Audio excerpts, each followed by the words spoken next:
자, 요번에 이제 볼 곳은 그 강무개혁의 사회교육과 관련된 개혁인데, 관련된 내용을 이제 그 각 교재들 보고 이제 시작하겠습니다. 자, 교육은 이제 실용 교육과 관리 양성 교육에 중점을 맞춰서 이제 진행이 됐어요. 그래서 유학생을 해외 파견하고 기술교육기관을 설립해서 근대적 기술을 습득하게 하고요. 그 다음에 이제 신교육을 이제 확대시키는 목적으로 그 실업학교나 관리의학교, 외국어학교, 뭐 소학교, 중학교 이런 것들을 이제 설립을 했고, 그다음에 양장기술을 발달시키기 위해서 창업 시험장을 설치했다 등등인데, 이 교육과 관련된 내용은 뒤에 이제 있으니까 따로 그때 이제 살펴보기도 하고요. 그다음 동양형 통일, 그다음 통신, 교통시설의 개선, 그다음 우평망 확충, 전화 개설을 했다. 이렇게 이제 기억을 해주시면 되고요. 그 다음에 사회적으로 새로운 호력제가 실행돼서 이제 예전에는 이제 신분을 기록했는데 직업을 기재하도록 했고요. 그리고 그 순회재판소 있죠? 순회재판소가 저 예전에 갑오개혁 때 이제 했던 것은 이제 좀 더 확대 실시했고, 그 당시 또 종합봉원인 제중원 그 군혈기관인 해미원 등을 설치했다. 근데 이게 좀 눈여겨볼 게 뭐냐면 양력 대신에 음력을 다시 부활시켰어요. 을미개혁 때 양력을 했잖아요. 예.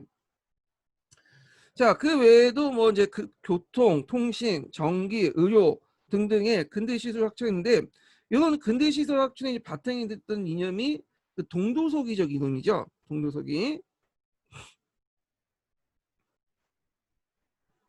자, 그 다음에 이제 뒤에 넘으면 강무개혁의 한계성을 볼게요. 여기는 강무개혁의 전반적인 한계성인데, 일단 강무개혁은 언제 중단됐죠? 이 너일 전쟁 때 중단됐어. 왜냐면 너일 전쟁이 이제 이 끝난 다음에 일본이 승리를 했잖아요. 세력 균형이 무너지죠. 그러면서 강무개혁 또한 이제 뭐냐면 하지 못하게 돼요. 자, 그럼 한계를 보면 국원 신청을 인용을 한 복고적 성격을 띠고 있다. 예. 그래서 근대적 개혁이지만 완전한 또 근대적 개혁이 아닌 게 이 이념 자체가 국원 신청의 이념을 바탕으로 했죠. 그리고 충만 재정적 뒷받침 없이 추진했고요. 그리고 민중의 경제생활과 국가재정을 희생시키고 왕실재정만 개선시켰다. 이거 철도 부설에 대해서 자주적인 철도 부설을 하려고 했지만 실제로 외국인들이 주도인지 했고 주 1번이죠. 그리고 기술과 자본 같은 것들이 뒷받침을 하지 못했기 때문에 주로 이제 뭐냐면 외국인들, 주 일본인들이 주로 철도 개설을 했다는 거죠. 자, 그래서 철도 부설 측면에서 얘기를 했고, 그 다음에 그게 이제 예전에도 얘기했지만 군주권 강화 방향으로 나갔기 때문에 독립협회 같은 민권운동을 억압하는 보수적인 성향을 가지고 있다는 거. 일본 등 외국 열강 등의 방해 때문에 제대로 안 됐다. 의회는 외세의 간섭 없이 자주적으로 추진했다는 점에서 역사적 의미가 있다. 여기도 한편은 또 한계성이 자주적이 아니라고 또 했다가 그러니까 보는 관점이 이렇게 다양하다는 거예요. 자, 그래서 이제 뭐 이런 것도 있는데 강무개혁의 의의라고 하는 거는 시험에 나오지 않을 것 같아요. 너무 이제 이건 여러 가지 다양한 의견이 있다 보니까 나오지 않을 것 같고 객관적 팩트 중심으로 공부를 해주시면 돼요. 대한국 국제라든지 그 다음에 그 경제 관련된 지계 발급 부분 있죠. 요게 초점 맞춰서 공부를 해주시면 될 것 같아요. 예전에도 그렇게 나왔고 이 강무개혁은 독립협회 동시대에 있었잖아요. 근데 이제 학계에서는 독립협회보다 강무개혁을 좀 높게 평가해요. 의외로. 왜냐하면 독립협회 같은 경우에는 그 자체가 좀 약간 이상적이었고, 그리고 이들 상당수가 또 뒤에 친일하는 등 번절했잖아요. 근데 강무개혁은 지금 이점 볼 때는 상당히 뭐냐면 좀 보수적이고 이런 그 황제권 강화 측면도 있겠지만 그 당시에는 어쩔 수 없었다. 그 당시 국내적 위기상에서는 이걸 돌파하기 위해서는 어떤 황제권을 구심점으로 삼아서 돌파할 수밖에 없었고 좀 현실적인 개혁이었다. 뭐 이렇게 해갖고 나는데 의미는 두고 있어요. 자, 그래서 이제 이렇게 해서 한번 봤고 한국사 능력검증 시험을 이제 좀 볼게요. 자, 여기 보면 이제 강국개혁 관련된 내용의 이제 그 문제인데 고종황제 역사 천문회는 이제 그 가상 천문회를 얘기하는 거죠. 그래서 강국개혁 관련된 내용들이 쭉 있고요. 자, 여기에서 이제 강국개혁과 타당하지 못한 거 쓰면 일단 강무개혁은 고종이 추진한 자주적인 근대화 운동이라고 볼 수 있다. 맞죠? 그래서 서울과 인천을 연결한 철도가 개설됐고 서울행 전차가 개통되었다. 네, 맞고요. 그래서 그 당시 이제 아시아 두 번째로 한성 전기회사에서 미국하고 합작한 회사인데 서대문과 청량리까지 전차가 이제 개통이 됐어요. 1898년에. 3번 대한국제는 항제 전제권, 국민 자유민권 등을 규정하는 헌법이었다. 요거는 맞아요. 틀리죠. 예. 그래서 대한국제는 항제 전제권을 규정한 거죠.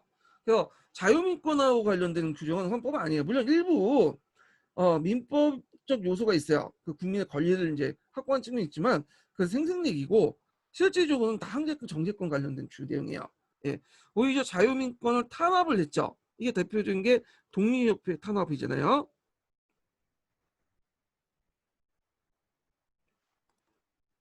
그 어떤 분은 대한국제 그 좀 약간 민권 관련된 내용 들어가 있는 걸 보고 대한국제에 민권적 요소가 있다 이렇게 이제 뭐 얘기를 하신 분인데 그건 전혀 아니에요. 이거는 전반적으로 항제 전제권 강화 요소가 강해요. 그 다음에 좀 잘 알려지지 않은 사실이지만 이채원을 중심으로 서울의 도시기조 사업이 일어나서 방사성 도로체계가 전개됐다. 맞아요. 방사성 도로체계는 어떤 거 비슷하냐면 중앙을 중심으로 해서 중앙에 큰 원형 공원을 중심으로 해갖고 아니 여기 중앙에 큰 도로 형태를 중심으로 해서 이렇게 뻗어나가는 형태야.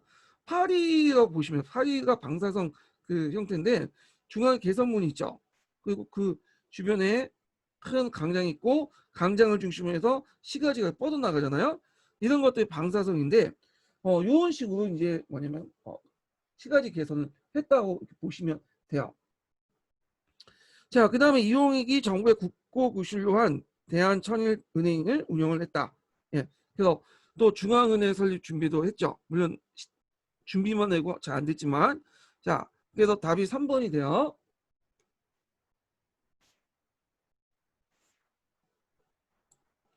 여기 이제 제가 여기 쭉 1번부터 해갖고 이렇게 객관식으로 쭉 있는데 이거는 예전에 그 공무원 기출 관련된 문제 있죠. 입시 관련된 수능 기출 문제 이런 것들을 좀 지문만 따가지고 이렇게 OS 퀴즈 만든 거예요. 한번 시간 되실 때 한번 풀어보세요. 이것도. 자, 의병 활동을 보죠. 의병 활동도 시험 문제 자주 나오죠.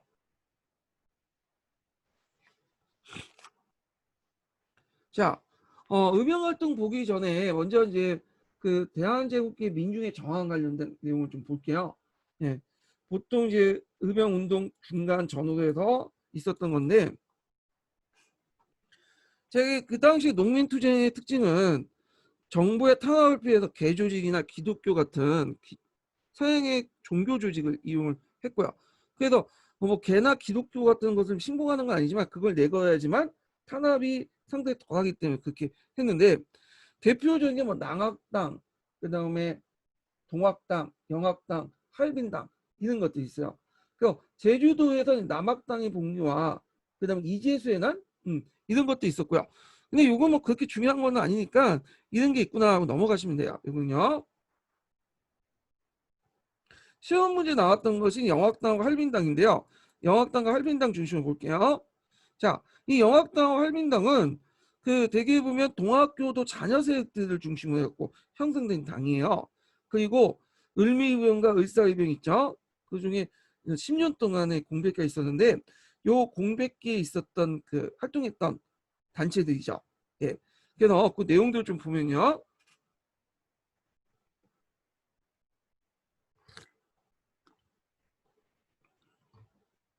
먼저 영학당을 볼게요. 영학당이 1898년에서 1999년까지 활동했던 당인데 영학이라는 것은 영국의 학문, 그냥 기독교라고 보시면 돼요. 그래서 기독교를 믿는 어떤 단체 이런 식으로 이제 했는데 이건 뭐냐면 이제 정부의 탄압을 피하기 위해서 이런 명칭을 사용했던 거예요. 자, 그래서 동학의 남적 잔존 세력들이 탄압을 피할 목적으로 동학 대신에 영학이라는 이름을 내걸고 주로 전라도 지방에서 재건한 조직체로 직접 생산자인 계층 농민이 주도를 했다.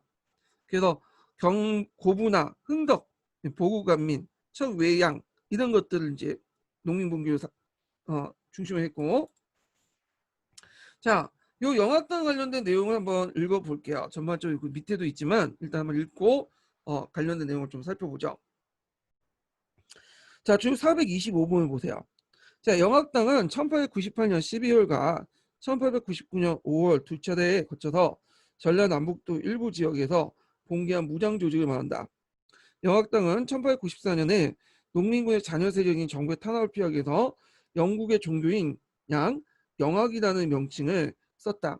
이들은 전라도의 고부나 흥덕, 고창, 장성 등등에서 조직망을 갖추고 지주와 왕씨의 토지 소유를 대항했다. 이 가운데 흥덕의 영악당은 1899년 5월 자신들의 봉기를 알리는 경문을 사방에 띄우고 외세를 물리치고 나라를 구하고자 봉기했다. 이들이 이어 그 흥덕 무장 간원을 습격했고요. 또한 정부와 정읍의 영악당도 합세해요. 정부가 아니다. 이게 고부일 거예요. 고부. 고창을 거쳐서 연암의 밀란을 지원한 다음 강주, 전주를 거쳐 서울로 쳐들어 가려고 했다. 비록 정부군의 공격을 받아 진압되고 말았지만 이후 할빈당의 참여에 큰 영향을 주죠. 그러니까 영악당이 먼저고 그 다음에 할빈당이에요. 예. 자, 그 요구 형태는 군전학파죠. 그 예전에 한번 얘기했어요. 전라도 일대에 군방정이 확대하는 과정에서 군전사가 파견됐죠. 근데 군전사가 처음에는 그 항무지 개간하면 자기 땅을 해주겠다고 해놓고는 나중에 항무지 개간하고 나서 뭐냐면 군방정을 편입을 시켰잖아요. 세금도 상당히 많이 때리고, 그러니까 이거에 대해서 이제 그다음 동학농민운동에서 군전사 폐지를 주장했고, 영악당도 이런 것들 폐해 때문에 군전학파를 주장했다는 거죠. 자, 활동을 보면 요 앞에서 이제 언급한 것처럼 이제 고부 간장을 습격해서 보구간민과 척외양을 외치면서 흥덕 무장 등까지 공격 점령했고요. 한때는 이제 전주 감영까지 항납한 뒤 서울까지 공격하려고 했으나 고창을 공격하는 과정에서 패했기 때문에 좌절됐죠. 자, 그 개조직이나 동학을 이용해서 활동했고, 회장이었던 이한산이라는 사람이 4월 만민공동회에 참가했어요. 그래서 대중 앞에서 연설한 경험을 바탕으로 만민공동의 운동 방식과 방법을 도입해서 위내를 열고 농민층의 의사를 결집하여 대중을 동원시켰다. 네. 자, 이렇게 이제 보시면 되고, 영악당도 기출이 나왔으니까 기억을 해두세요. 할빈당을 보자. 할빈당도 04년도에 기출이 나왔어요. 이 할빈이라는 말은 가난한 사람을 돕는다는 말이죠. 그 홍길동전에 나왔죠.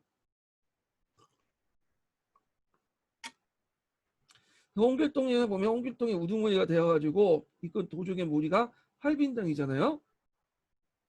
그래서 부호들의 양식을 뺏어서 빈민들에게 나눠주는 그런 것들을 이제 하기 위해서 이제 하는 건데, 이 당은, 이 던체는 그 당시 동학교도들과 그 당시 농민이 결합된 조직 형태야. 그러니까 동학교도의 자녀 세력들이 만들어졌던 당이다, 이렇게 보시면 돼요. 자, 그 할빈당 관련된 사료 중에 좀 눈여겨볼 게 뭐냐면, 대한사민 논술 13조문이 있어요. 한성신문에 있는. 요 내용이 그 예전에 기출문제 나왔던 거거든요. 그래서 여기는 이제 할빈당의 내용 요구사항들이 적혀져 있어. 예, 그래서 요게 좀 눈여보면, 요게 전반적으로 보면 이제 5번을 보면 방공령 실시 관련된 내용이 있어요. 방공령. 토지의 외부 유출을 막는 거죠. 국민법을 채용할 것. 그다음 시장에 외국 상인들 출입을 언급하고, 그다음에 이제 여기 좀 눈여볼 게 뭐냐면 사전협파하고 군전을 하는 국민법을 채택할 것. 요때 균전이라는 의미는 앞에서 군전하고 좀 달라요. 우리가 이제 얘기하는 균전은 군방전의 폐해 때문에 그런데 요때 균전의 의미는 요거와 달리 땅을 나누자는 거예요. 토지를 분분하자. 예, 경자 유전하자 이런 의미야. 경자 유전 이런 의미로 이제 보시면 돼요. 자, 그래서 이제 요런 그 자기의 어떤 내용들을 세상에 알리기 위해서 대한사미 논설 13조문에 거기 실려 있다. 물론 이제 한성신문은 이제 정부 측의 그 신문이기 때문에 요 자체는 이제 뭐 그 얘네들이 그쪽에 뭐냐면 호의적으로 실어놓은 건 아니지만 일단 그 당시 할빈당이 어떤 목소리를 했는지에 대해서 일종의 실어놨긴 했어요. 이렇게. 자, 그 다음에 뒤에 넘어가서 쭉 보면 이제 내용을 볼게요.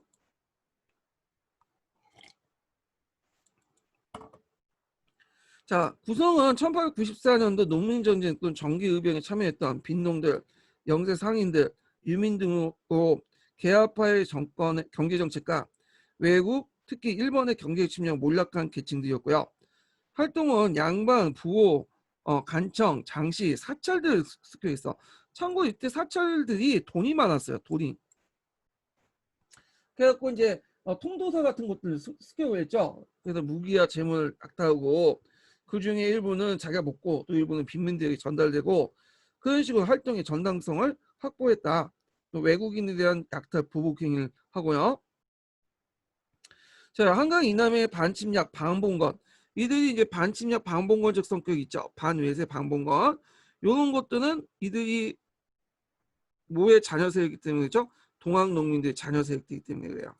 자, 투쟁에 전개되는 조직으로서 전국적인 조직으로 발전했고 1905년에 지도부가 다소 체포됨으로써 세력이 약화되다가 이 자녀 세력은 후기 의병에 합류해요. 여기에서 후기 의병이라는 것은 나중에 이제 을미 의병 같은 경우에는 정기 의병이고요. 그다음 을사 의병 있죠. 을사 의병. 을사 의병부터는 후기 의병이라고 해요. 이건 나중에 좀 얘기할게요. 그래서 되게 을미의병하고 을사의병 간에 10년 동안 가도기가 있어요. 을미의병은 1895년에 일어났고 그 을사의병은 1905년에 일어났죠. 을사년에. 그래서 요 10년 동안 가도기 시기 때 활동했던 것이 아까심의 영학당, 할빈당. 근데 이들은 동학농민들 자녀 세력들이겠죠. 그러다 보니까 반봉건, 반외세 이런 것들이 특징이 있고 그리고 이들을 요 중간에 활동했던 또 가도기 유형으로 이제 판단하는 사람도 있어요. 10년 동안 공백기 때 활동했던 왜냐하면 여기 이제 참여했던 할빈당 사람들이 이 후기 의병에 많이 참여했기 때문에 자 하여튼 이게 예전에 기출에 언급됐기 때문에 한번 좀 기억을 해둘 필요가 있어요. 자 그러면 한번 429번을 읽어볼게요. 28번하고 29번 아이고 너무 많은데 제 목소리가 좀 가기 때문에 일단 428번 있는 게 낫겠네. 428번. 할빈당은 1900년부터 충청도, 경기도, 경상도 지역과 소백산맥 부근에서 활동하였다. 주로 행상과 유민, 노동자, 하적 등으로 구성된 할빈당은 부와 간청, 장시 등을 습격하여 무기와 재물을 약탈하고 그 일부를 빈민들에게 나누어주는 등 의적으로 활동 행사했다. 그들은 전적 정부의 구빈법 실시, 토지 군등 분배 이런 것들이 그들 요구사항이죠. 요구사항들 써가면 요거 쓰시면 돼요. 요게 토지 군등 분배는 균전이란 말이라고 얘기를 했죠. 자, 외세 침탈에 저항했다. 할빈당은 을사조약 이후에 일본군의 탄압으로 소멸되었으나 자녀 세력들은 의병부대에 흡수되었다. 이렇게 보시면 돼요. 자, 목표는 정치적으로 민권사회, 사회적 평등사회, 경제적 군산사회를 지향했고요. 그리고 앞에서 이제 한성신문에 실어온 13개조 행동 강령 선언에서 토지 군등 분배와 쌀 수출에 반대하는 반공론 실시, 제국주의 어떤 자본의 경제 이탈, 국민법 실시 이런 것들인데 할민당의 그 요구사항들 한두 개 쓰면 이걸 쓰시면 될 것 같아요. 그러면 할빈당과 영학당의 의의가 뭐냐? 아까 전에도 언급했지만 이들은 뭐의 자녀 세력이었다? 동학농민운동의 자녀 세력이었죠. 그래서 이제 그 반봉건 반회세의 특징이 있고 그다음에 이제 을미의병과 을사의병의 그 공백기 있죠. 10년 동안 공백기를 메꿔주는 가도기적 의병 성격이 있어요. 가도기 의병 성격을 갖고 있다. 요 기출문이 나왔으니까 한번 읽어 꼭 기억을 해두시고요. 자, 그러면 이제 한번 관련된 그 한국사 능력검증 시험을 볼게요. 자, 1번 보면 다음과 같은 활동을 전개한 단체에 대한 설명 옳은 것은 자, 활동부대는 춘천, 경기, 경상도 일부 지역이다. 주로 한강 이남 지역이죠. 양반, 부호, 강청, 장시 등을 습격해서 무기와 재물 약탈하고 그 중에 일부를 빈민들에게 분배를 하였다. 요거는 그들의 활동 내용인데 할빈당이라는 걸 알 수가 있겠죠. 그 밑에 뭐 외국 상인 출입 금지, 금강채굴 원급, 철도 부술권 양도 금지, 곡물 수출 금지 등등 이들은 이제 뭐냐면 요구 사항들, 할빈당들 요구 사항들 적어놓은 거고요. 자, 그러면 이제 옳은 것은 뭐야? 이들은 동학농민운동의 자녀 세력이죠. 그래서 이제 답은 금방 나와요. 5번. 동학농민군의 자녀 세력과 행상, 유민, 노동자, 거진 등으로 조직되었다. 자, 그러면 본격적으로 의병운동 관련된 내용을 볼게요. 의병운동은 크게 3번에 거쳐서 일어나죠. 자, 1단계 의병은 을미의병이라고 하고요. 을미의병은 이제 을미사병과 단발령 때문에 일어났죠. 유생들이 주도를 했고, 그 다음에 10년 뒤에 이제 을사병호의병이 있어요. 을사병호병. 보통 을사의병이라고 하는데 을사년이 1905년이잖아요. 근데 이 1906년 병호까지 가기 때문에 을사병호병 또는 을사의병 이렇게 이제 하게 돼요. 이거는 이제 을사조약 때문에 이루어진 의병이고 이때는 양반 유생 외에도 신도수 같은 그 평민 출신의 의병장들이 같이 참여했죠. 자, 그 다음에 3기도 정미의병이야. 정미의병. 이 정미의병 때부터 이제 근데 이것도 예전에 기출문제 나왔는데 고종의 강제 퇴위와 군대 해산 때문에 일어났죠. 그래서 쫓겨난 이 군대들이 거기 의병운동에 참여되면서 전략 전술 크게 이제 뭐냐면 바뀌어지게 되고 그리고 정계층적 전국화된 의병이야. 그래서 을미 의병 때부터 의병 전쟁이라고 해요. 요거는요.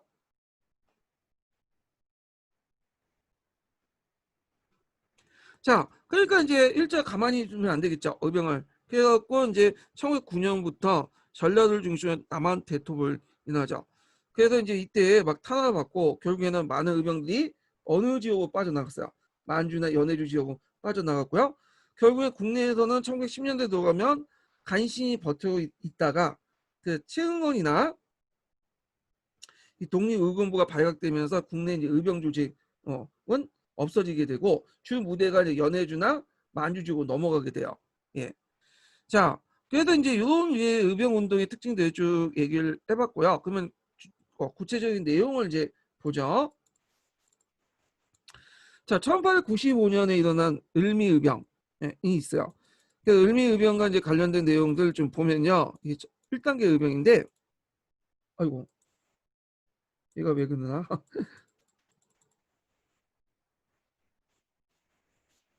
자, 원인이 예전에 한번 시험 문제 나왔죠.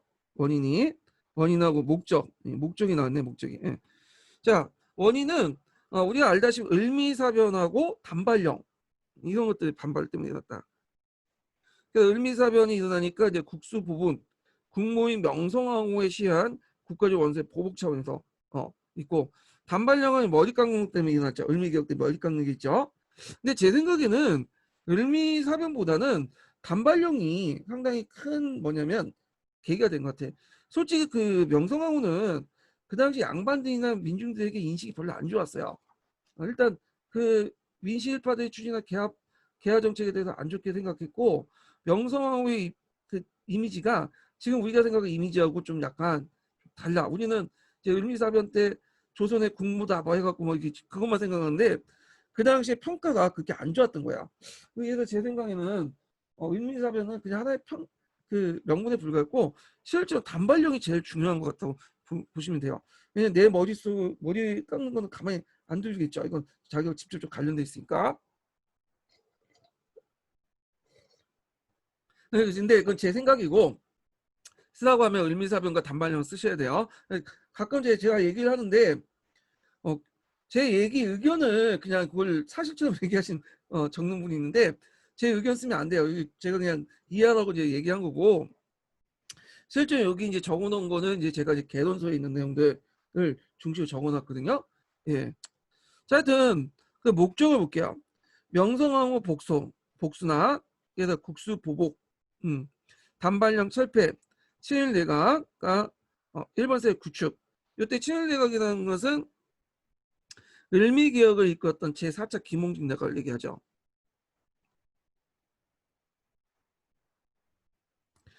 조선왕조 보호, 경복궁 항공, 갑오개혁 반대 뭐 이런 등등의 목적이 됐고 사상적 배경은 위전 척선 운동이죠. 그래서 되게 유생들이 주도했어요.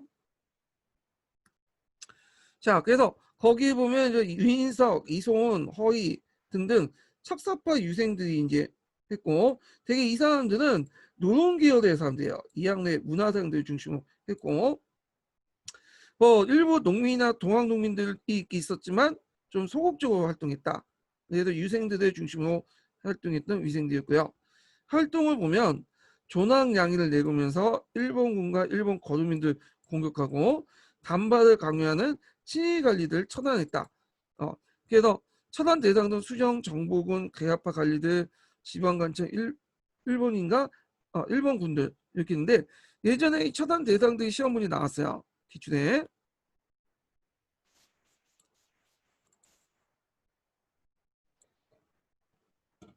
자, 해서는 이 아간 파천 이후에 친일 정권의 붕괴와 제4차 김홍직 내각의 붕괴와 단발령 철회 등에서 또 고종이 이제 됐으니 물러나라. 경고를 하니까 물러났죠.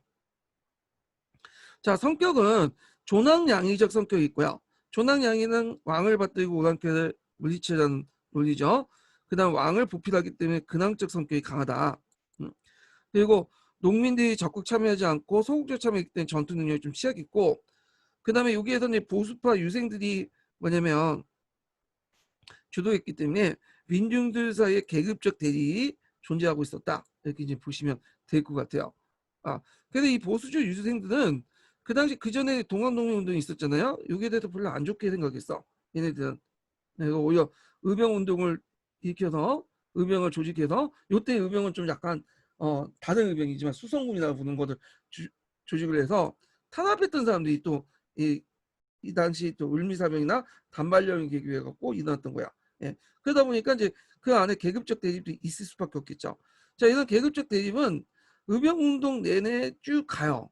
예. 그래서 뒤에 정리의병 때 모든 계층들이 참여했다고 하지만 그때도 좀 남아 있었어. 많이 개선되긴 했지만. 예.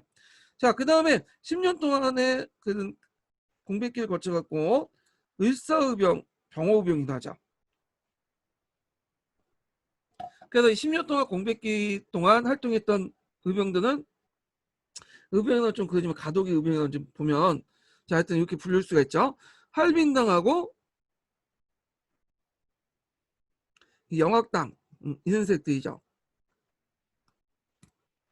자 을사병호병을 이제 볼게요. 그래서 이제 이건 위로 거쳐서 이제 진행이 되는데 을사조약을 체결해서 이제 일어나요. 외교권 방탈과 통감부 설치인데 요거는 뒤에 좀 얘기를 할게요. 이 부분은 일사조약 관련된 내용은 뒤에 좀 얘기하고 자 을사의병의 활동을 보면 국권회복을 전면으로 내세워서 투쟁 대상은 일본 세력과 친일 관료로 이제 명확히 했고요. 친일파 내각을 타주하자. 그래서 국수보복 그러니까 이제 명성황후의 원수를 갚자는 거기에서 이제 빼앗긴 국권을 회복하자 이거 전화했죠. 자 요때 이제 눈여겨볼 게 뭐냐면 아직까지는 양반 유생 의병장이 중심이에요. 그렇지만 일부 이제 평민 출신의 의병장도 활동해죠. 그래서 양반 유생 의병장 중에 활동했던 사람들 중에 유명한 사람이 뭐 민종식, 그 다음에 최익현 이런 사람인데 특히 이제 우리가 기억할 인물이 최익현이라는 사람이에요. 최익현. 자, 최익현이 그 밑에 있지만 이제 그 밑에 사료 내용이 있지만 포고 8도 3인이라는 경문을 이제 해요. 그래서 이 사람은 의병을 이끌고 순창에 진격하다가 진위대의 저지를 받고 같은 동포를 죽일 수 없다 하면서 항복하죠. 그래서 스시마라 섬에 가가지고 거기에서 왜 그 외놈들이 주는 음식 먹지 않겠다 하면서 쫄쫄 굶다가 죽게 돼요. 예. 자, 하여튼 그 체이키라는 사람인데 이 사람은 완전히 보수파의 그 우두머리죠. 근데 지금 우리가 생각하는 보수파가 좀 질이 다른 사람이야. 나는 초지일관이고 나라를 위해서 죽었던 사람이에요. 예. 자, 그래서 이제 있고 평민 출신의 의병장 중에 대표적인 사람이 이제 신돌석이라는 사람이 있어요. 이름조차도 돌석이니까 약간 이제 천안 출신이다 이렇게 느낄 수가 있겠죠. 자, 이 신돌석의 등장은 의병운동의 새로운 이제 양상을 보여요. 그래서 봉건적 신분이 아니라 이제 위정척사 운동에 얽매이지 않고 그런 것들이 단결된 심, 계층의 신분에 상관없는 단결된 심을 보여줬다 이렇게 이제 볼 수가 있어요. 그리고 참여 계층의 확대 전술도 변화했는데 이때부터 조금씩 등장한 유격전이야. 유격전. 예전에는 진지전이라 해가지고 중요한 요충지를 공격을 했거든요. 근데 그 중요한 요충지를 점령하면 국가 정부군이나 일본군이 와가지고 공격해서 다시 함락이 되겠죠. 근데 이제 유격전이라는 것은 어떤 중요한 요충지를 점령하는 게 아니라 적이 오면 치고 빠지고 게릴라식으로 하는 방법이죠. 자, 하여튼 이런 방식으로 이제 을사병원 때 조금씩 바뀌고 정밀병 때 완전히 정착이 되죠. 이런 그 전술 방식이.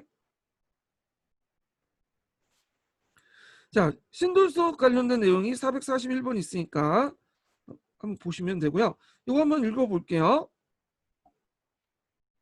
아유, 잠깐 물 좀 먹을게요. 제가 목이 좀 안 좋아가지고.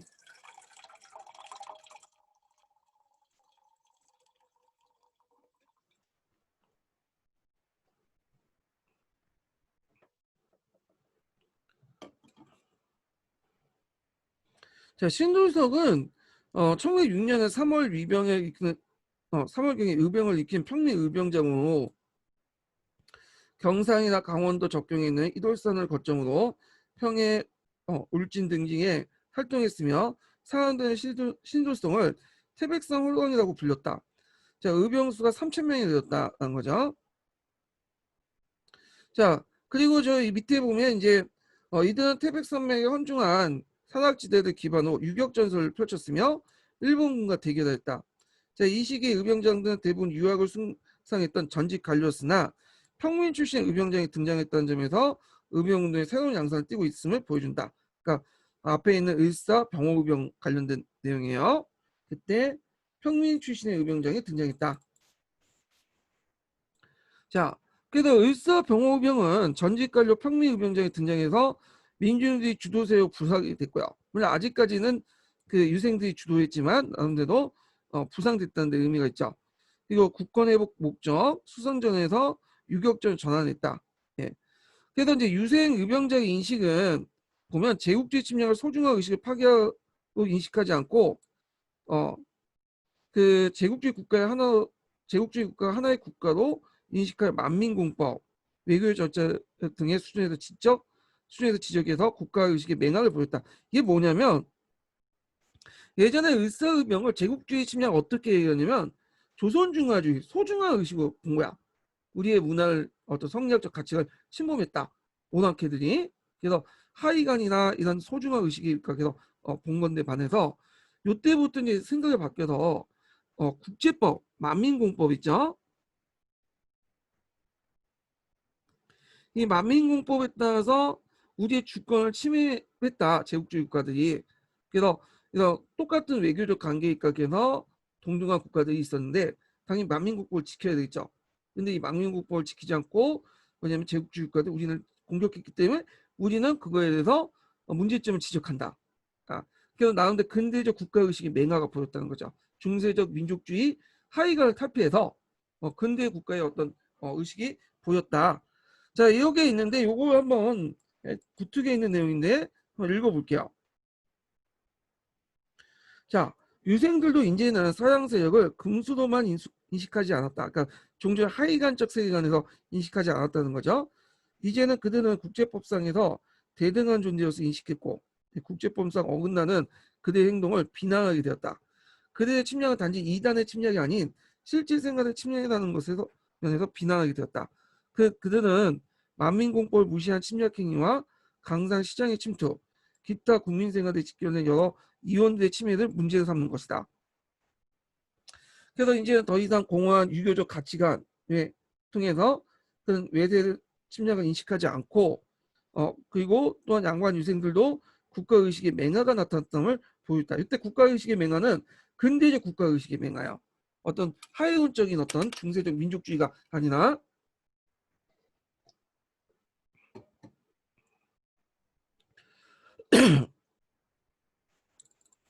자 그렇지만 아직까지는 뭐냐면 계급적 관계에서 볼 때는 봉건적 한계를 완전히 벗어나지 못했어요. 그리고 이런 것들인데 다만 이제 몰락 양반들 입장에서는 일반 농민들과 같이 생활하다 보니까 의식 수준이 비슷했지만 일단 이제 그 을사병호병을 일으켰던 전직 관료나 유명한 유생 출신들은 아직까지는 계급적인 어떤 그런 신분관에서 벗어나지 못하는 한계점이 있었다.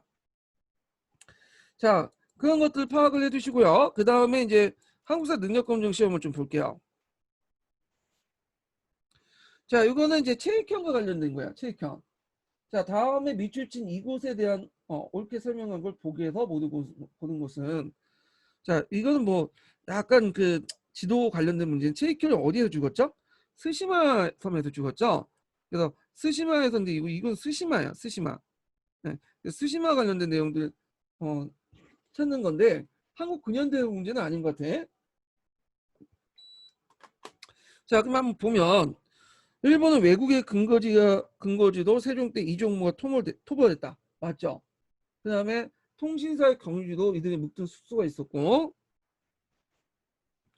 그다음 인제나 때 일본 수군의 중요한 기지가 되었고요. 삼포 개항 후 에도 시대 말기까지 조선과 무역을 독점했다. 예, 이렇게 있는데 다 모두 정답이에요. 기흥, 니은, 디귿이에요. 이런 거는 별로 지문이 안 좋은데 하여튼 최익현 요 예문을 보시면 될 것 같아. 그래서 근현대에다 관련된 거니까 요 내용을 좀 기억을 해두시고 그 다음에 이제 정리의병으로 넘어갈게요. 자, 정리의병은 의병전쟁이라고 하죠. 이게 전국화됐어. 전계층화되고 전국화됐죠.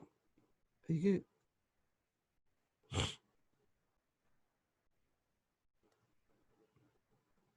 그래서 아이고 글씨가 이게 안 먹히네. 예.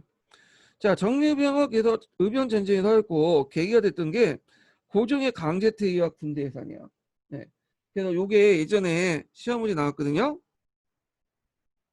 자, 공종의 강제퇴위는 뭐 때문에 나면 해외급 일사 때문에 이 책임을 지고 그 당시 일본이 강요해서 거의 이제 퇴위시켰고 군대 해산은 이제 정밀 실조약과 관련돼 있죠.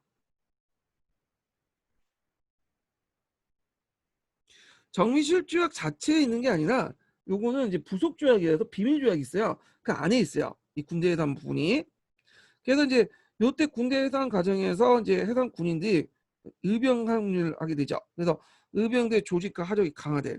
그러면서 전국화되면서 의병 전쟁 형태로 발전이 됐다. 자, 그러면 한번 이제 447번을 볼게요. 병호의병의 영장이라 할 수 있으나 일본군과 전면적 성격을 띠고 있어 대일강제로 확대되었다. 박승환의 자결 후에 시가전을 벌였던 시위대와 각 지방의 징이대 등 해상 군인의 합류로 우수한 지휘관과 새로운 무기가 공급되어 의병의 전술과 화력이 강화되었다. 해상 군대 중 원주 징이대, 그다음 강화 분견대 등 이게 뭐야? 네, 투쟁이 가장 치열했다. 이런 것도 있고요. 그래서 이제 전면적인 민족전쟁 발전돼서 전 계층조 참여했어요. 이제는 예전에 양반 유생들이 중심이었는데 양반 유생 외에도 이제 평민 출신, 군인 출신 등 이제 전 계층이 참여됐고 전 지역에서 하게 되죠. 특히 전라도 지역이 상대적으로 강했어요. 예. 이 당에서 당한 게 많아서 그런 것 같아요. 전라도 지역 곡창지대잖아요.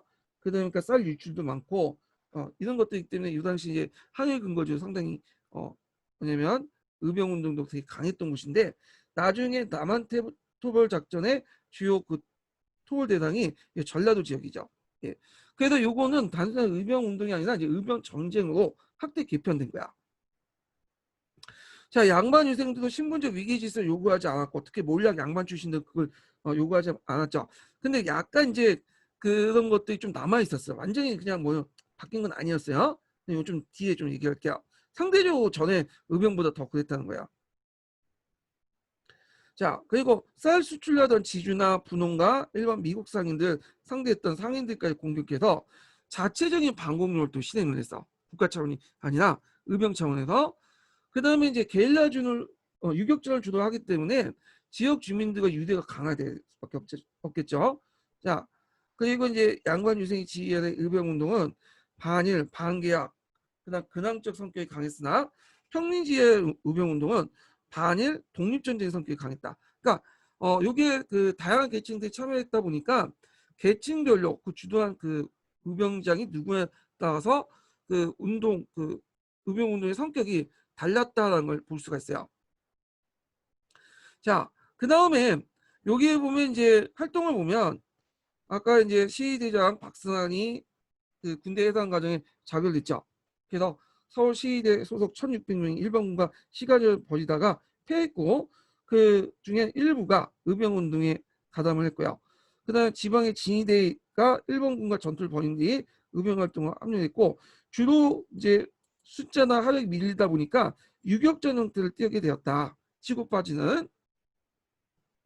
그 다음에 조직가 활동이 적극적으로 확산돼서 이제 국내뿐만 아니라 그 간도와 연해주까지 이르는 만큼 활동 범위가 확대됐다는 거죠.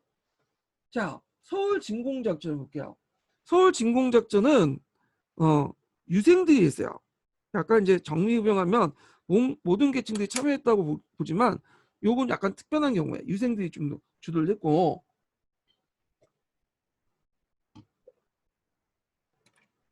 자, 유생들이 주도를 했기 때문에 반외세적인 측면이 있어요. 반일 성격이 있죠.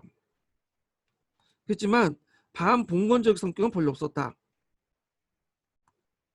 요거와 연결시켜서 보시면 돼요. 그래서 지휘하는 부대에 따라서 누가 지휘에 따라서 양반 유생들 지휘할 경우에는 주로 반외세적, 뭐 근황적 성격이 강한 반면에 평민 지휘할 경우에는 반일, 독립전쟁, 그러니까 반외세적 성격이 강하고 또 반봉건적 성격도 동시에 있다고 보시면 돼요.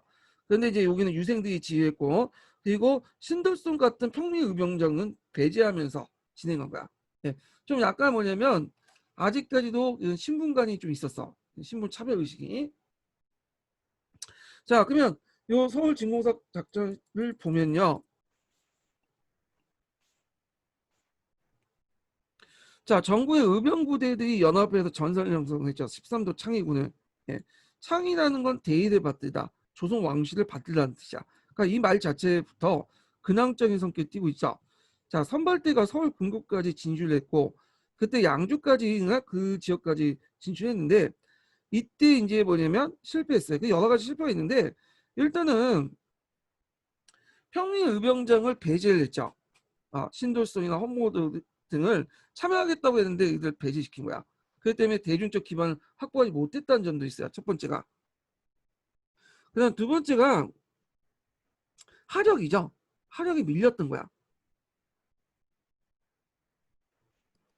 하력이 별로 없었다. 그러니까 무기가 열세하고 하력이 밀렸고요. 그래서 선발대가 서울 근구까지 가도 실패했던 게 뭐냐면 거기에 일본군 그 부대가 있었어요. 그래서 기관총 공격하니까 그냥 싸우다가 지게 되고 이제 흩어지게 된 거야. 예. 그 다음에 지도부를 구성했던 사람들이 책임의식이 별로 없었다는 거, 책임의식. 이걸 이제 볼 수 있는 게 뭐냐면 그 당시 이제 요 13도 창의군에 이끌었던 사람 중에 하나가 누구였냐면 이인영이라는 사람이 있어요. 이인영. 여기 있는데 이인영이 부친상을 당했어요. 그런데 부친상이 당하니까 이제 뭐 이 사람이 그 유기적 의식인지 뭐 여러 가지 핑계인지 모르겠지만 불효는 불충이다 하면서 기각을 해버린 거야. 그래서 이제 지도부가 없다 보니까 이제 서울 진공작전이 실패할 수밖에 없겠죠. 물론 이제 여러 가지 이유가 있겠지만 화력이 정확한 이제 밀렸다는 게 이유고, 하여튼 이렇게 무책임한 자세 이런 것들이 실패 원인이었다는 거죠. 자, 하여튼 이 서울 진공 작전을 하는 과정에서 서울 주재 각국 영사관에게 통해서 외교 활동을 하게 돼요. 의병을 국제법상 교전단체를 승인하자. 요구를 하게 되죠. 그 당시 이제 그 외교권을 바뀌었는데 무슨 영사관 외교 활동하냐 하는데, 영사관하고 대사관 틀린 거 아시죠? 대사관은 국가 간의 외교 관계를 관련될 때 한 거고, 영사관은 자국 국민들 있죠. 자국 국민들 편의를 위해서 각 지방에 설치한 영사관이에요. 그러니까 우리나라 영사관 있을 수 있겠죠. 거기 조선에도 외국인들이 많으니까요. 자, 하여튼 서울 진공작전 실패한 이후에도 각지의 연합부대가 형성되어 연합작전을 전개했다.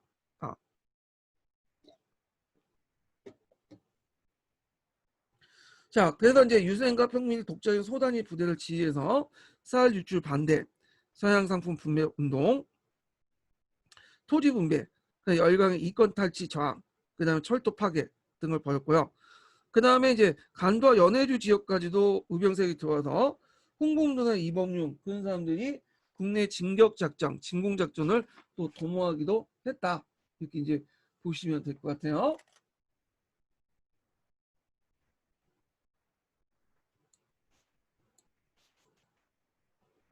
그리고 장기 항쟁에 대비해서 의병 기지 건설을 추진했죠.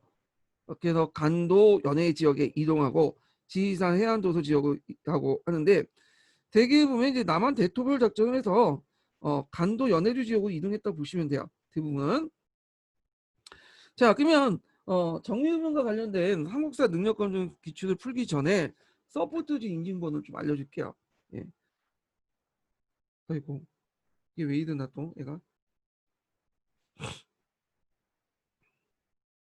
55번이에요. 55번. 예, 두 번째 서포트지 인증번호 55번.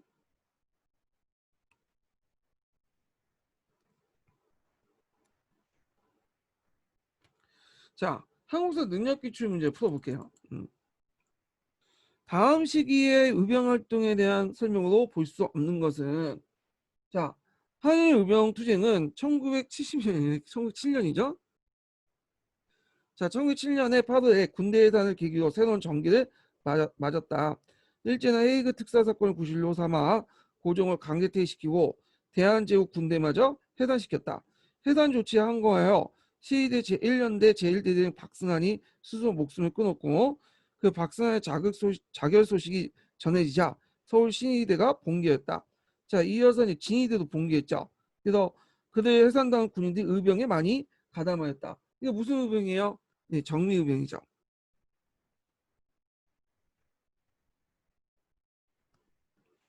자, 그러면 문제를 풀어보기죠.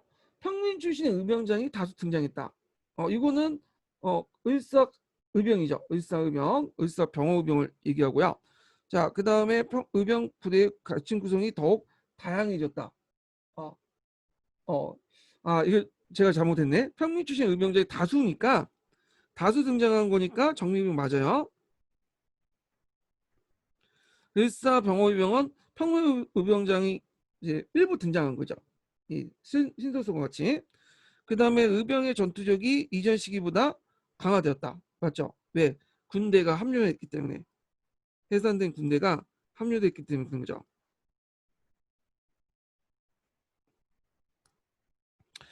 자, 전국의 의병들이 연합해서 서울 진공작전을 시도했죠. 그 다음에 신도성 홍범도의 주로 13도 연합의병이 구성됐다. 아니에요. 이건요. 왜냐면 이들은 그 양반 유생대회에서 배제됐어. 그래서 아직까지는 정리병은 나름대로 신문관이 좀 덜 했지만 아직까지 조금 잠잠하고 있었다는 거예요. 사람들 의식이라는 게 금방 없어지진 않죠. 예, 답이 5번이에요. 자, 의병운동의 위축 볼게요.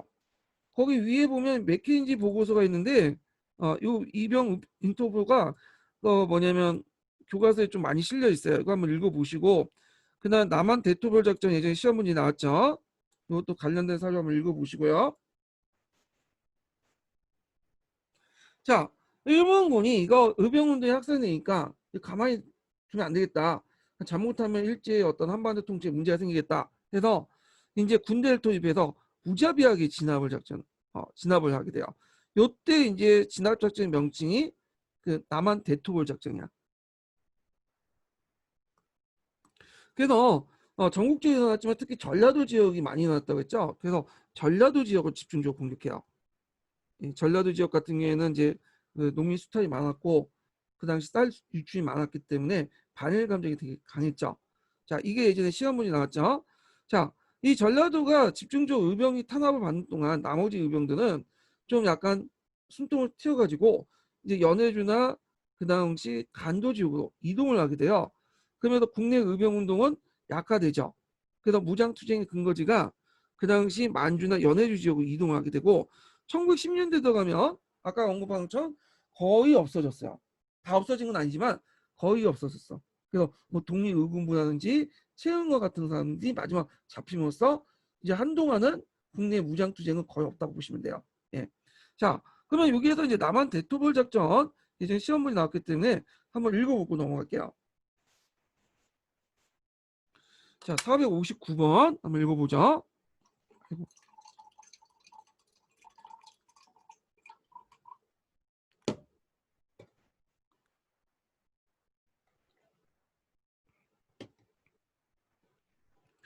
자, 일본의 소위 이 남한 대토벌에 위한 새로운 전범은 교반 전환법이는데, 자, 이게 뭐냐면 그 토벌군을 세분하여 일정한 지역 내에 전후적으로 숫자 왕복하면서 의병뿐만 아니라 모든 민중을 토벌한 잔인한 토벌 방법이었다.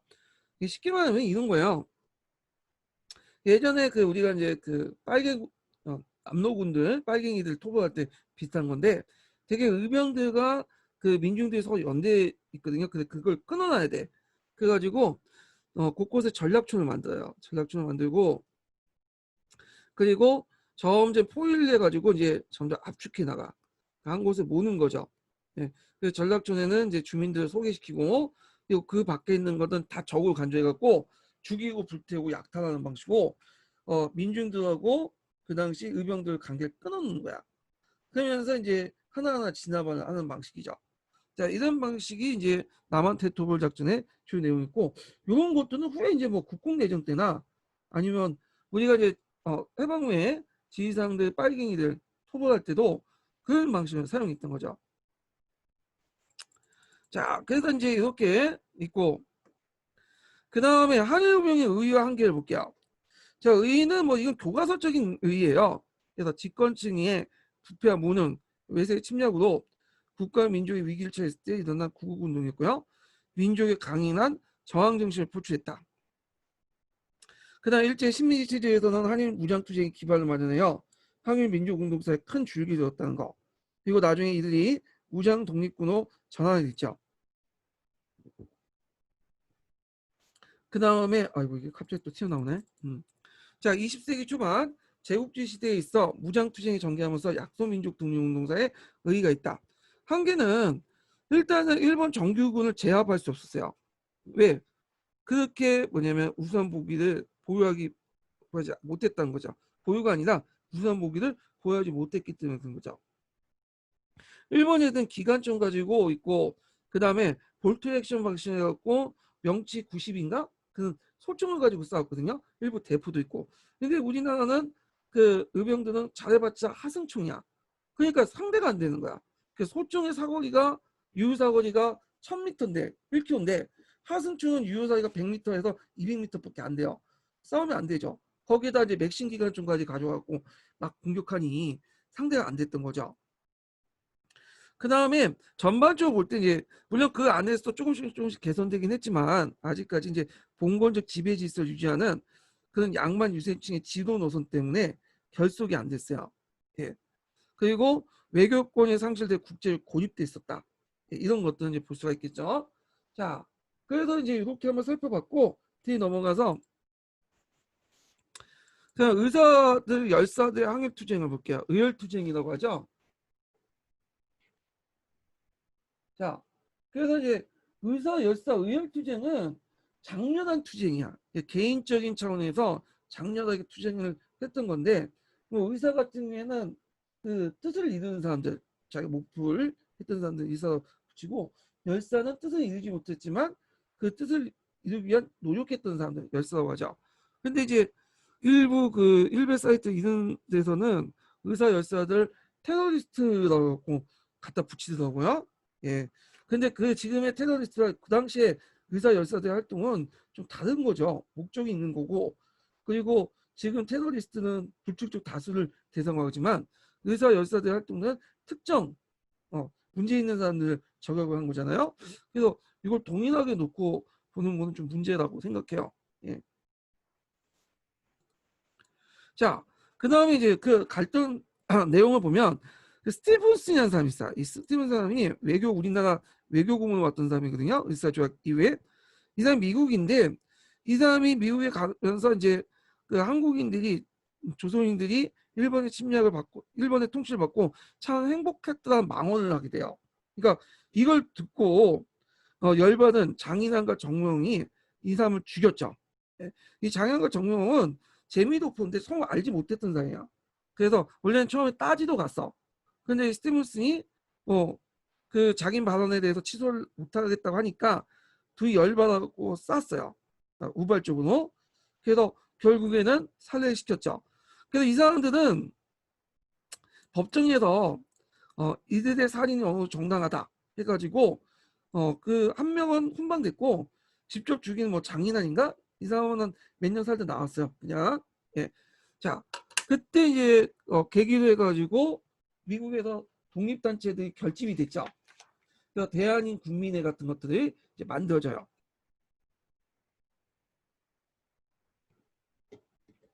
그때 잔인한 정면 살해 사건 이후에 이제 우리 거기 동포들이 그 누굴 찾아간 이승만을 찾아갔어요. 이승만이 영어도 잘하고 좀 배웠으니까 통역을 부탁했는데 이승만이 거절했어. 예. 장인환 정명 같은 테러리스트는 통역하면 오히려 우리 독립운동에 방해가 된다. 외국인들이 뭐라고 보겠냐. 뭐 이런 식으로 거절했다고 하는데 그것 때문에 두고두고 이승만이 욕을 얻어먹고 있어. 예. 자, 하여튼 이 스티븐스 암살 사건이 있었고 그 밑에는 자세한 내용이 있으니까 한번 읽어보세요. 자, 그 다음에 이제 우리의 의사 안중근. 안중근 의사분께서 만주 하얼빈에서 이토 히로부미를 살해시켰죠. 예, 예, 하얼빈에서. 이 하얼빈은 뭘로 또 유명하냐? 이번에 시험 문제 나왔죠. 동천철도 아시죠? 그 러시아가 만든 동천철도에 최종 정거장이 하얼빈 있어요. 하얼빈 있고 여기에 이제 장충간에 갖고 남만주철도 연결되는 부분이 있거든요. 그래서 여기에서 이제 환승하는 곳이 있어요. 그래서 이제 유명한 건데 이토 히로부미가 환승하는 과정에서 그래서 안중근의 총탄에 죽게 돼요. 그리고 이제 안중근이 잡히고 감옥에서 이제 동양삼국 평화론을 주장하죠. 그래서 한국, 중국, 일본이 대등한 상태에서 협력을 하자.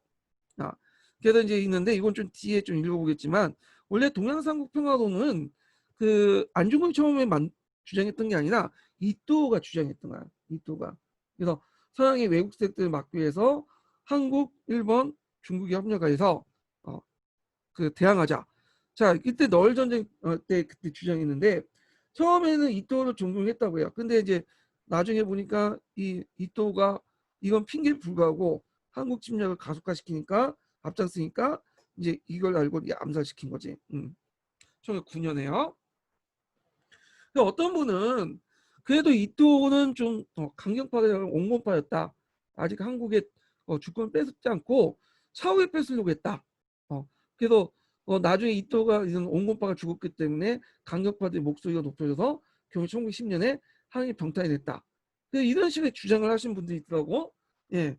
근데 이토나 그 강경파나 동일해. 언젠가 먹어야 대상인데 이토는 좀 나중에 먹자는 거야. 한국민들의 민심을 얻은 다음에 자발적인 상태에서 먹자는 주장은 더 무서운 거예요. 그 사람들이 주장이. 그렇기 때문에 이런 거는 좀 맞지가 않는 것 같아.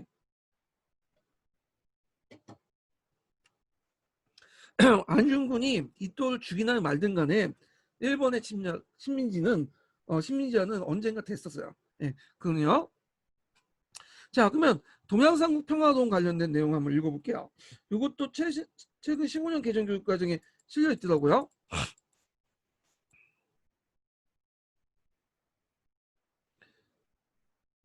자, 463번인데 안중근 의사는 재판에서 진정한 동양의 평화를 위해서는 한국, 중국, 일본들이 대등한 상태에서 협력해야 된다고 하는데 일본이 한국에 침략함으로써 평화가 깨졌다고 강조했다.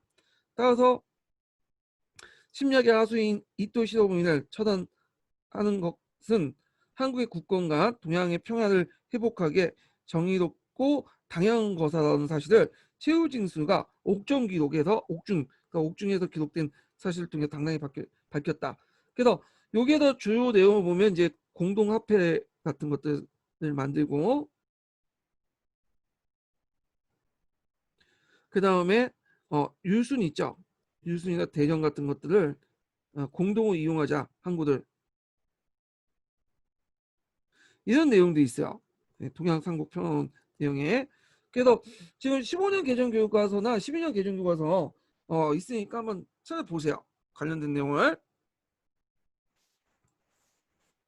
자, 그러면 이제 한번 문제 볼게요. 한국사 능력검증 기출문제. 요거 안중근과 관련된 내용인데 여기에 보면 다음 글을 남긴 인물에 대한 설명 옳지 않은 것은 오늘날 서양 세력이 동양으로 점차 밀려오는 한난을 동양 인종이 일치 단결하여서 본심을 다해서 방어해야 하는 것이 제일 상책임은 어린아이일지라도 익힘 아는 바이다. 그런데 무슨 까닭으로 일본은 이러한 그 순리를 형세를 돌보지 않고 같은 인종인 이웃나라를 약탈하고 오이를 끊어 스스로 도요새가 조개를 쪼르다가 그 부리를 무리는 어부질이라는 그 어원이죠. 형세를 만들어 어부에게 둘 다 잡히길 기다리는가 뭐 이런 것들인데 요거는 이제 안중근의 동양 삼국 평화론 관련된 내용이에요. 그러면 요 인물과 관련되지 않은 거 보면 그 안중근은 천주교 신자죠. 카톨릭에 입교를 했고 신신학문도 배웠던 사람이에요. 세례도 받았던 거죠. 세례명이 도마예요. 그래서 천주교인데 천주교에서 이제 안중근 성인은 이제 인정하지 않죠. 왜냐하면 남을 죽였기 때문에. 그래서 이때 이제 천주교 신자로서 인정하잖아. 이 사람을 성인이 아니라. 그래서 이제 그 하여튼 천주교 신부에게 서구의 지식을 배웠고 그는 침략의 원흉이었던 이토 시도부미를 암살했고요. 국제보상운동을 참여하여 간서지부를 조직을 했고 그 다음에 13도 창의군을 결성해 서울 진공작전을 했는데 요거는 아니에요. 13도 창의군은 아니었고 이 사람이 처음부터 의병운동에 참여했던 사람은 아니고요. 처음에는 이 사람은 예국계몽운동 계통이에요. 그래가지고 뭐 동의학교, 상흥학교 뭐 이렇게 영재양성이나 이렇게 이제 했고 국제보상운동에 참여했고 근데 이제 시간이 지나면서 의병 이런 예국계몽운동의 한계를 느끼게 된 거야. 예. 그러면서 1907년에 가서야 뭐냐면 연해주 지역에 가서 의병운동을 했던 사람이에요. 예. 그래서 이제 요거 답이 4번이겠죠. 4번. 자, 그 다음에 일사운적을 보죠. 일사우적은 이제 우리가 알다시피 이제 일사조약을 맺은 5명의 나쁜 놈을 얘기하죠. 그래서 그 당시 암살단을 조직하기 위해서 나철 등 대종교들이 이제 활동을 했고 이 대종교는 일제시대 때 탄압을 받아갖고 국내에서 활동을 못해요. 그래서 주로 해외 나가서 활동했죠. 그 이재명이 유한영을 저격하다 안타깝게 중상만 입히고 실패했죠.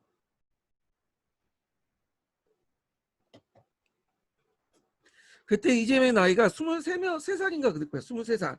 여러분들보다 훨씬 더 나이가 어린 사람인데 안타깝게 죽고 참고로 안중근이 이토시를 사살할 때 나이가 31살이에요. 예. 보통 남교사 평균 그 들어온 신규 교사들 나이죠. 예. 참 젊은 사람들이 많이 죽었어. 예. 자, 하여튼 의의를 보면 개인 차원에서 뭐냐면 했기 때문에 조직적 차원은 아니었죠. 그렇지만 이런 뭐냐면 이걸 통해서 일본의 침략을 세계에 알리고 애국심을 고취시킨 계기를 마련했다. 왜냐하면 일본이 항상 성장하기를 우리가 우리 민족이 그 일본의 통치에 들어가면서 행복하게 살고 있다라는 이런 개구다를 쳤는데 그렇게 행복하게 살았던 사람들이 갑자기 폭탄 던지고 그 이토를 죽이고 그러니까 이제 이런 것들이 신문에 나잖아요. 그래서 아 그럼 이게 다 구라다 잘못된다는 걸 인식해 주는 거죠. 최근에 뭐 저기 그 이스라엘에 대한 폭격 같은 거 있죠. 폭탄 테러 이런 것들을 이제 하잖아요. 그래서 뭐 그 하마스라든지 그다음에 피해론가 뭐 그런 단체들이 하는데 제가 또 이해가 되는 게 그렇게 하지 않으면 국제 여론에서 달아주지 않아. 네. 그래서 폭탄 테러를 통해서 많은 무고한 사람이 죽긴 죽겠죠. 그렇지만 그걸 통해서 사람들이 아 이스라엘의 어떤 강압적인 통치에 대해서 분노 이런 것들 때문에 일어났다라고 한계를 시켜줄 수 있잖아. 욕은 얻어먹을 수 있어. 세상에 제일 무서운 게 뭐냐면 무관심이에요. 예. 그래서 아예 존재 자체를 몰라. 그걸 사실조차 모르고. 근데 이런 걸 통해 사실과 존재를 알려줌으로써 나름대로 의미가 있다는 거죠. 자, 그러면 이제 이렇게 한번 살펴봤고 그다음 쭉 넘어가서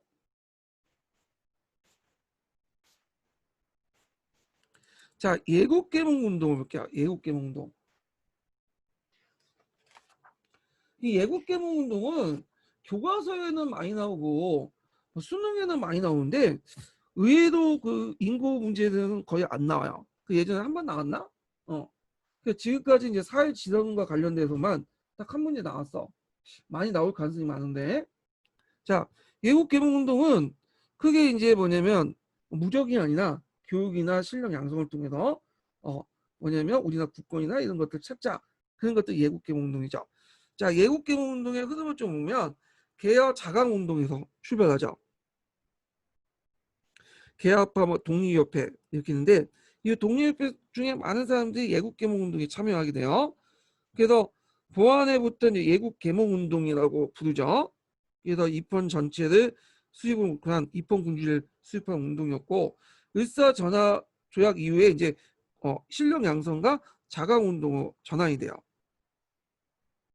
그래서 요때 뭐 대한제강회, 대한협회, 신민회 이렇게 있는데 여기 좀 눈여볼 게 신민회죠. 신민회는 다른 데에서는 좀 입헌군주제를 주장하는데 반해서 신민회는 공화국을 건설하는 데 좀 의미가 있어요. 그리고 무력투쟁 같은 것도 인정하고, 예.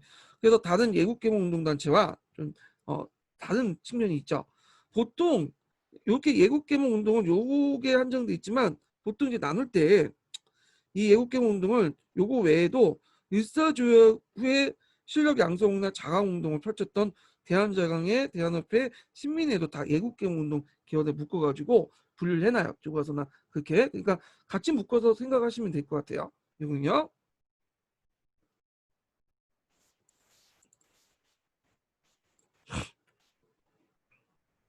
자, 그러면 그 실시한 방법을 불러쓰고 이제 있는데 이거는 나중에 1910년대 이후 전후도 해갖고 이제 내용인데 하나가 독립준비론이야.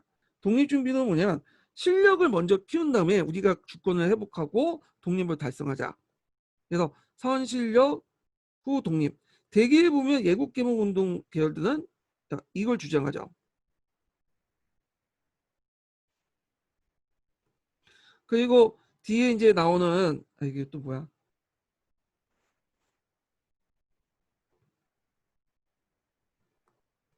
그 다음에 뒤에 나온 실력 양성 운동 있죠. 일제시대 때.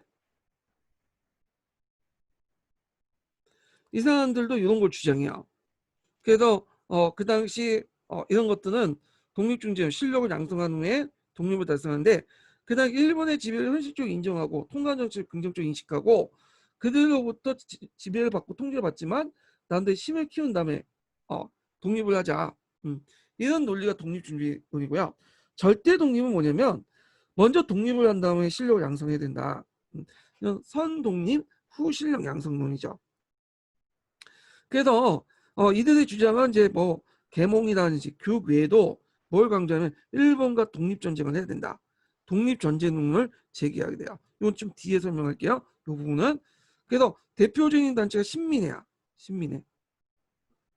근데 이들은 예국계몽운동과 좀 약간 주주보다는 좀 비주주야. 이렇게 좀 약간 비주주에서 얘기를 하는데 대개에 보면 예국계몽운동은 독립준비론을 입각해서 했다. 이렇게 보시면 돼요. 자, 그다음에 정치적 지향은 입헌군주제죠. 이때 입헌군주제는 영국식 입헌군주제가 아니라 일본이나 포위생 입헌군주제예요. 예. 그래서 위로부터 엘리트 중심의 어떤 입헌군주제죠. 그리고 이제 민중을 일종의 계몽에 대상으로 거야. 같이 참여해갖고 운동하는 것보다는. 그다음에 그렇지만 여기 예가 있죠. 신민회만 제외시켰다. 예. 신민회는 공화정을 지향했어요. 그래서 좀 약간 특이하다는 거고요. 그리고 이들의 사회적 기반, 사상적 이념은 사회진화론이에요. 요거 꼭 외워두세요. 요거 기출에 언급됐던 거죠.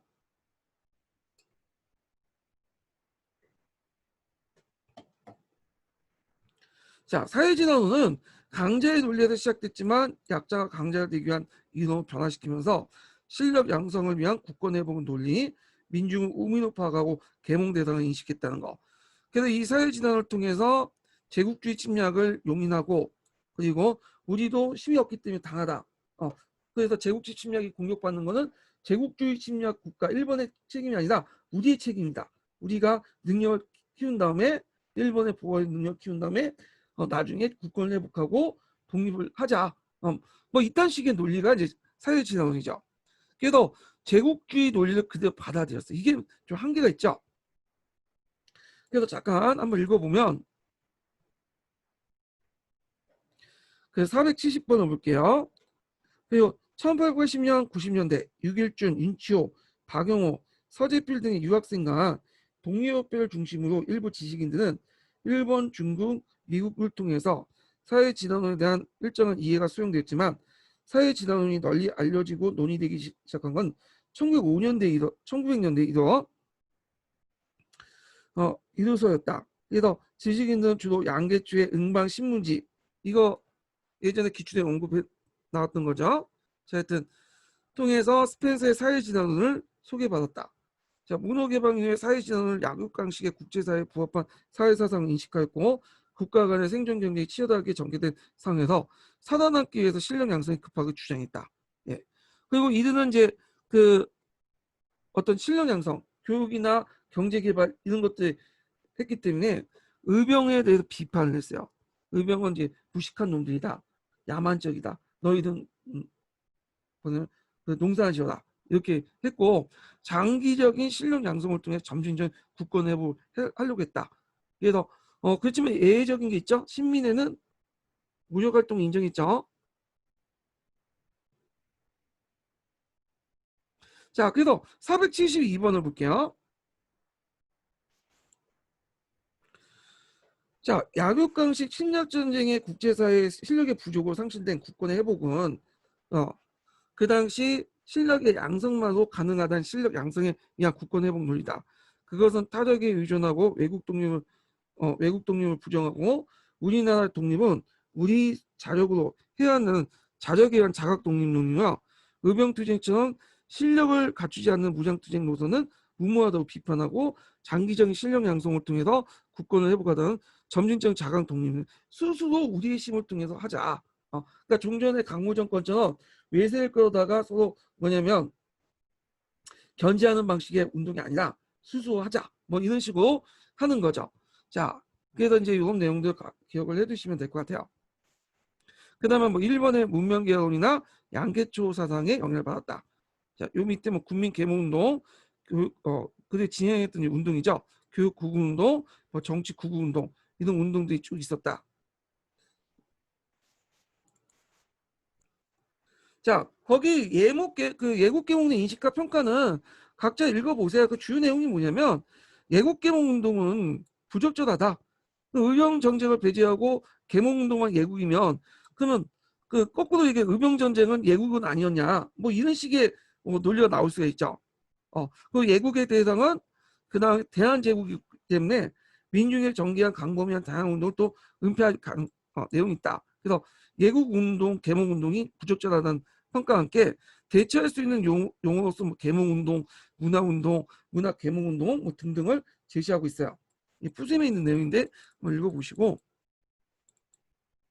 자, 그래도 이제 이렇게 했고 대개 보면 이제 문명개혁론, 애국개몽운동의 성격에서 사회진화론에서 비판적인 측면에서 얘기를 하고 있는데 사회진화 측면에서 이제 너무 강자의 약자에 대한 지배를 합리화시켰다.